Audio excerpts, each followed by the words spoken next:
لعيبه اصحاب المهاره العاليه. يعني ايه النواحي الفنيه دي؟ ان هو يرقص ويعدي ويشوط، والضربه الركنيه وضربه راس وهوبا يا حمص يا حمص يا حمص يا ولد يا حمص يا لعيب يا كبير. هو ده هو ده هو ده. جات له الكوره على طول اهو، حطها ولفها جوه الجول، جوه الجول في الدقيقه التاسعه. محمد حمص يجيب هدف نادي الاسماعيلي في الدقيقه التاسعه من زمن الشوط الثاني. محمد حمص كوره قلت لكم الضغط ده اخرته هدف. وادي الجهاز الفني ومشجعي فريق نادي الاسماعيلي بيشجعوا فريق نادي الاسماعيلي بالجول اللي جابه نجم الفريق وكابتنه محمد حمص.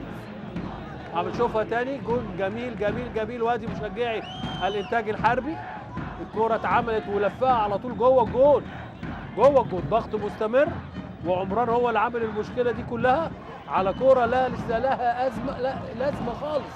طلع ودخل برجله اصطاد في جسم عبد الله الشحات، وكوره في نص الملعب ملهاش اي خطوره. هنشوفها تاني، الجول اللي جه اهو اتلعبت بالهيد راحت لحمص وحطها فين؟ في سقف الجول. اللي لعب له كوره ابراهيم يحيى، ابراهيم يحيى هو اللي لعبها لحمص، وحمص حطها جوه الجول. ادي الهيد اهو بتاع ابراهيم يحيى، وادي الجون اهو بتاع يا